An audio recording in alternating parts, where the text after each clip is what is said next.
ಜಾನಪದ ಕಲೆ ನಮ್ಮ ಸಂಸ್ಕೃತಿ ಮತ್ತು ಪರಂಪರೆಯ ಪ್ರತೀಕವಾಗಿದ್ದು, ಇಂತಹ ಕಲಾ ಪ್ರಕಾರಗಳನ್ನು ಉಳಿಸಿ ಬೆಳೆಸುವುದು ಪ್ರತಿಯೊಬ್ಬರ ಜವಾಬ್ದಾರಿಯಾಗಿದೆ ಎಂದು ಲೆಕ್ಕ ನಿರೀಕ್ಷಕ ಎಂಐ ಕಾದ್ರೋಳಿ ಹೇಳಿದರು.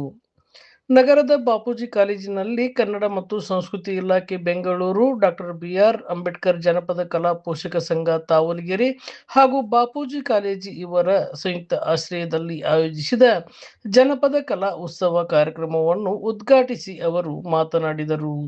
ಜನಪದ ಕಲೆ ನಮ್ಮ ಸಂಸ್ಕೃತಿಯ ಜೀವನಾಡಿಯಾಗಿದ್ದು, ಅದರ ಮೂಲಕ ನಮ್ಮ ಪೂರ್ವಜರ ಬದುಕು, ಸಂಪ್ರದಾಯ ಮತ್ತು ಮೌಲ್ಯಗಳು ಮುಂದಿನ ಪೀಳಿಗೆಗೆ ತಲುಪುತ್ತವೆ.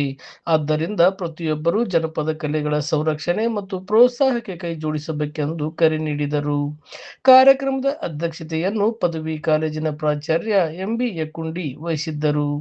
ಮುಖ್ಯ ಅತಿಥಿಗಳಾಗಿ ಪದವಿ ಪೂರ್ವ ಕಾಲೇಜಿನ ಪ್ರಾಚಾರ್ಯ ಎಸ್ಡಿ ಹೊಸಮನಿ, ಫಕೀರಪ್ಪ ಮಾದರ್, ಶ್ರೀಮತಿ ಕವಿತಾ ಹಿರೇಮಠ್, ಸಂಜು ಮೇತ್ರಿ ಹಾಗೂ ಜನಪದ ಕಲಾ ಪೋಷಕ ಸಂಘದ ಪದಾಧಿಕಾರಿಗಳು ಮತ್ತು ಸದಸ್ಯರು ಉಪಸ್ಥಿತರಿದ್ದರು.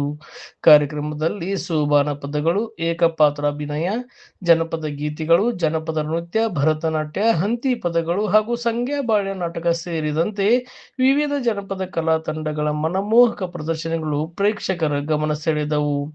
ಬಸವರಾಜ್ ಹರಿಜನ್ ಸ್ವಾಗತಿಸಿದರು. ಎಚ್ ಎಂ ಗರುಣಕಲ್ ಕಾರ್ಯಕ್ರಮ ನಿರೂಪಿಸಿ ವಂದಿಸಿದರು.